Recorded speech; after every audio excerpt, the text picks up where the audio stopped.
기독교 사상가인 키에르 케고르는 이렇게 말한 적이 있습니다. 만일 하나님께서 나에게 한 가지 소원을 들어주시겠다고 한다면 나는 부나 권력을 청하지 않겠다. 대신에 식지 않는 열정과 희망을 바라볼 수 있는 영원히 늙지 않는 눈을 구하겠다. 어쩌면 우리가 기다리는 진정한 영웅은 이미 우리 안에 있습니다.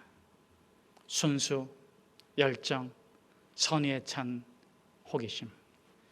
하지만 욕심이 너무 많고 가진 것이 너무 많고 생각할 것이 너무 많기 때문에 우리는 영웅이 아니라 꼰대로 전락해버리곤 하지요. 이것을 보시고 예수님께서 한탄하십니다. 그러면서 영웅이 되고자 하는 제자들에게 이렇게 말씀하십니다. 너희가 진정 참된 영웅이 되기를 원한다면 상전에 앉지 마라. 상석에 앉지 마라. 선생이 되려고 하지 마라. 참 영웅으로 살고 싶은가? 그렇다면 너 자신의 십자가 지고 나를 따르라. 우리 38절에서 40절까지 말씀을 같이 한번 함께 읽어보겠습니다. 그때 서기관과 바리새인 중 몇 사람이 말하되 선생님이여 우리에게 표적 보여주시기를 원하나이다. 예수께서 대답하여 이르시되 악하고 음란한 세대가 표적을 구하나 선지자 요나의 표적밖에는 보일 표적이 없느니라. 요나가 밤낮 사흘 동안 큰 물고기 뱃속에 있었던 것 같이 인자도 밤낮 사흘 동안 땅속에 있으리라. 사람의 마음은 똑같아요. 크든 작든 참된 영웅으로 살아가고 싶어 합니다. 두 번째 똑같은 것은 마음의 경향성이 똑같습니다. 어느 순간 마음이 착해지면 한없이 착합니다. 그런데 어느 순간 마음이 악해지고 굳기 시작하면 한도 끝도 없이 계속해서 악해지는 것이 인간 마음의 경향성입니다. 오늘 바리새인 사두개인 중에 대표 선수를 예수님께 보내서 무엇을 묻습니까? 왜 물을까요? 표적을 구하고 있는데 정말 예수를 메시아로 믿고자 표적을 구하는 것일까요? 죄송하지만 그들의 마음의 경향성은 악한 방향으로 결정되어 있습니다.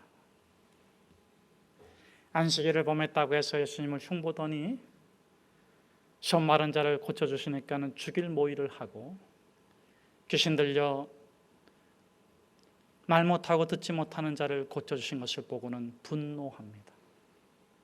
가짜 뉴스를 퍼뜨립니다.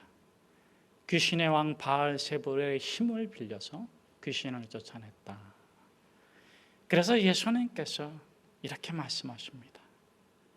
나무도 좋고 열매도 좋든지 열매가 나쁘면 나무도 나쁘든지 해라.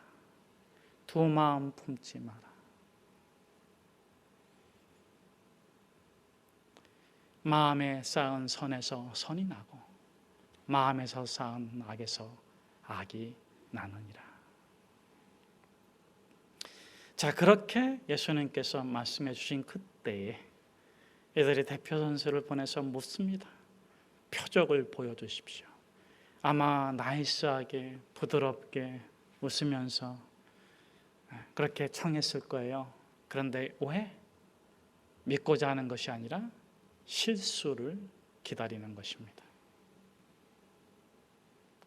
교활한 것입니다. 예수를 믿고자 메시아의 표적을 보여주시길 원하는 것이 아니라 그 마음의 경향성, 그 악한 경향성을 버리지 못하고 예수님께서 실수하기를 바라는 거예요.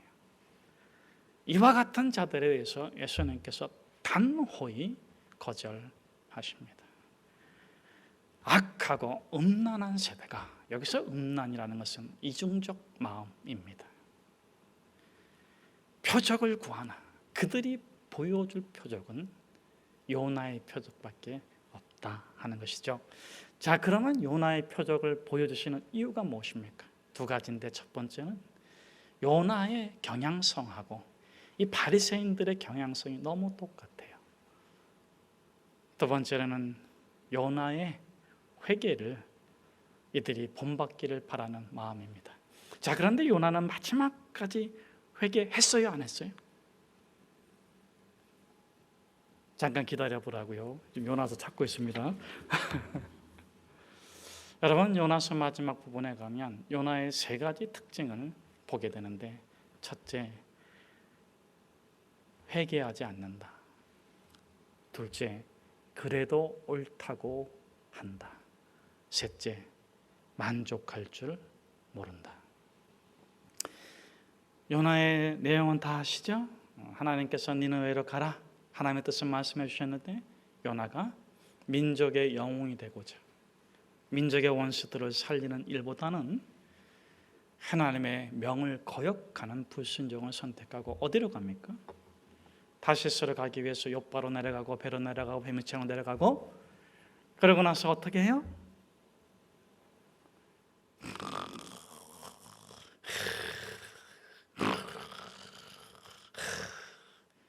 폭풍우보다 더 큰 코를 골면서 자고 있습니다. 뱃사람들이 다 죽게 됐어요. 그때 요나는 또다시 영웅심을 발휘합니다. 뭐라고 합니까? 나를 죽이시오!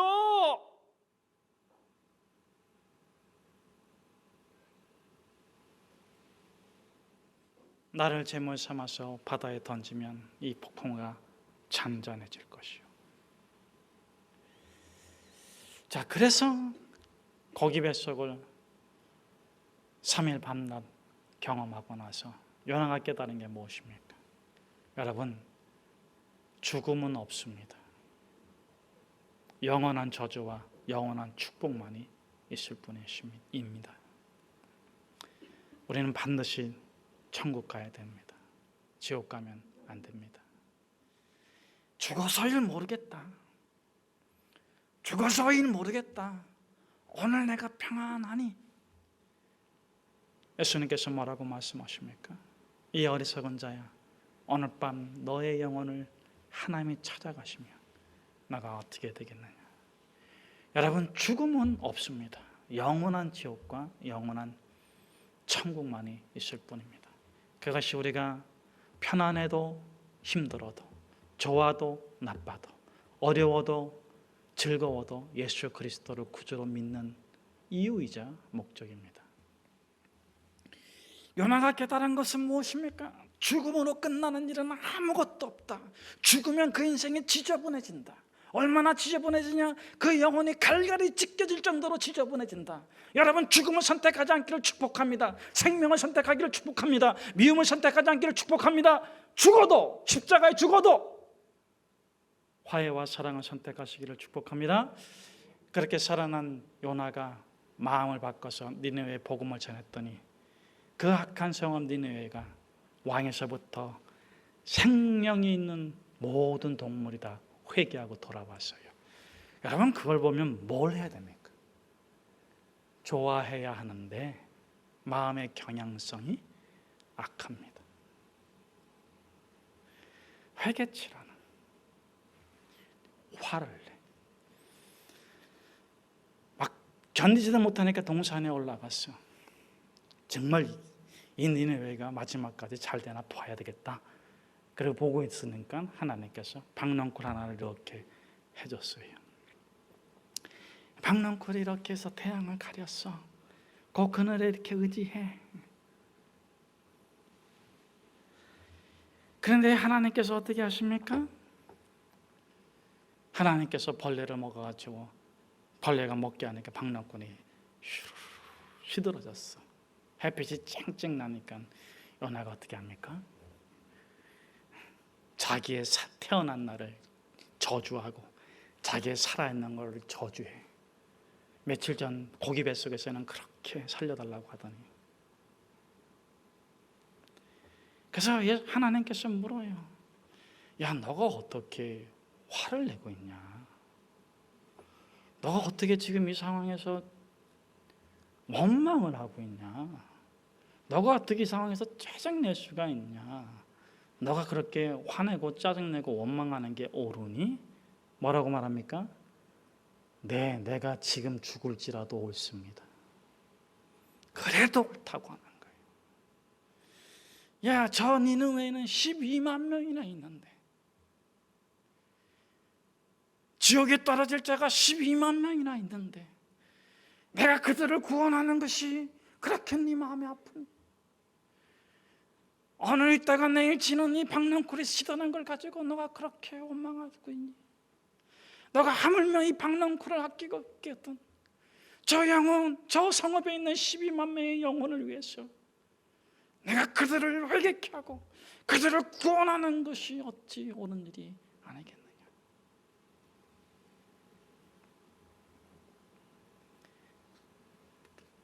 요나는 죽었다가 살아났어요. 고기 뱃속에서 살아났어요. 시올에서 살아났어요. 그래 하나님께서 살려주시고 축복해 주셨는데 그럼에도 불구하고 그 작은 박넝쿨 하나 시든다고 만족하지 못하고 불평합니다. 무엇에 만족하겠습니까? 어떤 표적을 줘야 만족하겠습니까? 과연 그것이 그들에게 만족이 되겠습니까? 사랑하는 여러분, 우리는 어떻게 살아가야 되겠습니까? 예수님께서 어떻게 사셨는가를 통해서 우리의 삶의 길을 찾고자 합니다. 여러분, 예수님께서는요, 표적보다 중요시 여긴 게 있습니다. 그것이 뭡니까? 바리새인들이 오늘 표적을 보여달라고 했는데 예수님께서 지극히 사랑했던 사람 중에서도 예수님께 표적을 구한 사람이 있어요. 누구예요? 감옥에 있었던 사람인데, 목이 잘려 죽은 사람인데, 그렇죠? 세례 요한이 감옥에 있을 때 제자들을 보내서 묻습니다. 우리가 다른 일을 기다려야 하겠습니까? 아니면 오실 그이가 정말 당신 맞습니까? 정말 오실 그이가 당신이라면 당신의 메시아라는 표적을 좀 보여주십시오. 그때 예수님께서 그 세례 요한에게 주신 전갈이 뭡니까? 제자들에게 주신 전갈이 뭐예요? 눈먼 자가 보게 되고 귀머리가 듣게 되고 문둥병자가 낫고 죽은 자가 살아나되 가난한 자에게 복음이 전파된다 하라. 여기서 예수님께서 말씀해 주시는 것은 물론 기적도 말씀해 주시고 이적도 말씀해 주셨지만 가난한 자들에게 복음이 전파된다 하라 하시면서 그들의 변화되는 삶, 보지 못하는 사람이 보게 되고 듣지 못하는 사람이 듣게 되고 문둥병자가 나앉고 죽은 자가 살아나는 그런 변화된 삶을 말씀해 주시는 거예요. 예수님께서는 처음부터 제자들을 부를 적에도 기적과 이적으로 부르지 않았습니다. 요한복음의 첫 번째 제자는 누구이죠? 오늘은 저희가 테스트를 많이 하는데 별로 성적이 좋지 않습니다. 첫 번째 제자는 안드레로 나오잖아요. 안드레가 세례 요한이 보라 세상 죄를 지고 하는 하나님의 어린 양이로다. 저가 메시아니 너희들은 그에게로 가라. 그래서 저게 이 안드레와 다른 한 제자가 정말 메시아인가를 알아보고자 뒤따라갔어요. 그때 예수님께서 뭐라고 말씀하십니까? 돌이켜 보시고 와서 보라. 표적을 보여주신 것이 아닙니다. 기적을 보여주시면서 메시아라고 말씀하시는 게 아니라 삶을 보라. 너가 어떻게 살아야 할 것을 봐라.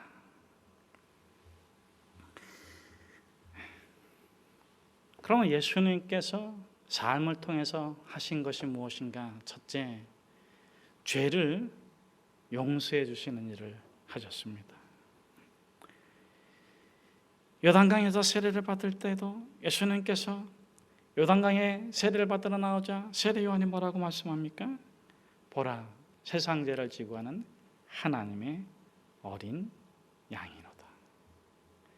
예수님은 마지막까지 죄를 사해주는 일을 했어요. 가늠하다 현장에 잡힌 여인도 너를 돌로 치려는 자들이 어디 있느냐? 아무도 없습니다. 나도 너를 정죄하지 아니한다. 나병 환자를 고쳐주실 적에도, 38년 된 병자를 고쳐주실 때에도, 죽은 자를 살려주실 적에도 그들의 죄를 먼저 해결해 주시고 그들의 삶의 변화를 일으켜 주셨어요. 사랑하는 여러분, 우리는 이렇게 말할 수 있어야 됩니다. 당신은 의롭습니다. 당신은 거룩합니다. 예수님께서 당신을 자랑스러워하십니다. 당신은 다시 시작할 수 있습니다. 당신은 죄가 없습니다. 당신의 아픔과 고통은 당신으로 일한 것이 아닙니다. 예수님께서는 그 모든 굴레와 억압에서부터 당신이 자유케 되기를 바라십니다. 당신이 뭔데 그런 얘기하는 거요? 저는 그저 예수님의 말씀을 전해드릴 뿐입니다. 당신은 의롭습니다. 예수님께서 원하시는 것이 무엇입니까? 왜 예수님께서는 우리에게 회개하라고 말씀하십니까? 회개하는 자만이 다른 사람의 사죄, 용서를 선포할 수 있기 때문에 그렇습니다. 바리새인들이 용서하지 못하는 이유가 어디 있어요? 회개하지 않는 거예요. 요나처럼 마지막까지 회개하려고 하지 않습니다. 사랑하는 여러분, 예수님께서 오늘 뭐라고 말씀하십니까? 요나보다 더 큰 이가 여기 있다. 죽음을 이기시고 부활하신 예수님께서 여러분의 모든 죄와 허물을 용서해 주셨습니다. 여러분, 이 진리의 전달자가 되십시오. 이 진리의 선포자가 되십시오. 이 진리로 살아가는 삶의 축복을 누리시기를 주의 이름으로 축복합니다. 두 번째로, 예수님께서 우리의 작은 영웅, 우리의 영웅이신 예수님께서 우리가 작은 영웅으로 살기를 원하시는데, 예수님이 하신 살아가신 삶은 어떤 삶입니까? 어떻게 해서든지 말씀을 말씀대로 이루려는 삶을 사셨어요. 그런데 이것이 이 바리새인, 사두개인들과 차이점이 있습니다. 공통점은 뭡니까? 지금은 우리가 66권의 성경이지만 그 당시에는 모세의 율법이 말씀이었는데 그 기록된 말씀대로 살려고 하는 것은 똑같아요. 그런데 차이점이 있어요. 사두개인과 바리새인들은 지도 밖으로 나가지를 못했고, 예수님께서는 지도 밖으로 행군한 것입니다. 여러분, 율법은 두 가지를 말씀하고 있어요. 크게 하라, 하지 말라. 우리가 학생 때 하라, 하지 말라 그런 걸 배우잖아요. 왜 배웁니까?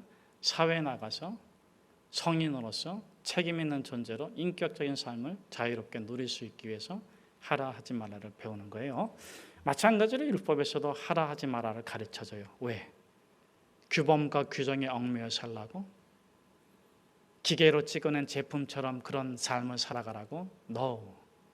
지도가 없는 오지에 가도, 지도가 없는 광야에 가도, 지도 밖에서도 아름답고 거룩하게 행군하라고. 여러분, 왜 우리가 해야 될 것과 하지 말아야 될 것을 공부합니까? 왜 우리가 말씀을 묵상합니까? 왜 우리가 기도합니까? 저는 여러분이 모세와 같이 지팡이 하나밖에 없지만 때로는 바로 앞에 서고, 때로는 홍해를 가르고, 때로는 내비게이션도 없고 지도에 나오지도 않는 길을 찾아서 백성을 이끌어 가라고, 지도 밖에서도 당당하게 거룩하게 행군하라고 하나님께서 그렇게 축복해 주시는 줄로 믿습니다. 여러분, 예수님은 죄인들의 친구, 사마리아에도 찾아가시고 수가성에도 찾아가시고 이방의 땅에도 가셨어요. 그분은 자유를 누리시고 진리를 누리시고 그 진리의 사랑으로 썩고 문드러진 자들의 삶을 고쳐주시고 일으켜주시고 함께 하나님의 나라를 이루어 가셨습니다. 여러분, 지도 밖으로 행군하십시오. 진리의 말씀을 가지고 행군하십시오. 세 번째로 예수님의 삶을 보면, 우리가 본받아야 될 영웅이신 예수님의 삶을 보면 예수님의 삶은 항상 떠나가셨습니다. 머물질 않으셨어요. 사람들이 예수님을 잡습니다. 함께 있자고. 그때마다 예수님께서는 떠나가셨습니다. 떠나가는 것은 왜 떠나갑니까? 하나님과 동행하기 위해서. 성령님이 그곳에서 떠나가시기 때문에. 왜 떠나가십니까? 하나님을 더 추구하기 위해서. 이 바리새인과 사두개인들의 가장 큰 교만은 내가 하나님 말씀을 다 알고 있다, 진리를 다 알고 있다는 데 교만이 있는 거예요. 우리가 지금 우리가 거울로 보는 것처럼 희미하게 보나, 그때는 우리가 얼굴과 얼굴을 대하여 보는 것 같을 것이요, 지금 우리가 어린아이와 같이 알고 있지만 그때는 주께서 우리를 온전히 하신 것처럼 우리가 온전히 알게 될 것이다. 여러분, 여러분의 마음속에 있는 진리, 여러분에게 임한 진리는 여러분의 영혼을 구원할 것입니다. 구원받았다면 예수를 따르십시오. 하나님을 추구하십시오. 여러분이 갖고 있는 것, 여러분이 경험한 작은 것에 얽매이지 마십시오. 그것은 하나의 조약돌이요, 그것은 하나의 다리요, 더 넓은 세계로 하나님을 추구할 수 있도록 주신 축복의 도구일 뿐입니다. 예수님께서 머물지 않으셨다는 것은 이별을 말하는 것이 아닙니다. 단절을 말하는 것이 아닙니다. 하나님의 시간에 맞춰서 하나님이 원하시는 것으로, 하나님이 일하시는 것으로 끊임없이 움직이셨습니다. 그런 의미에서 우리는 떠나야 됩니다. 어제의 것에 머물지 않고 미래를 바라보고 삶을 추구해 갈 수 있다는 그 행복, 그 기쁨, 그 즐거움, 그 영광. 사랑하는 여러분, 하나님을 추구하십시오. 하나님을 제한하지 마십시오. 하나님으로부터 위대한 일을 기대하십시오. 하나님을 위하여 위대한 일을 시도하십시오.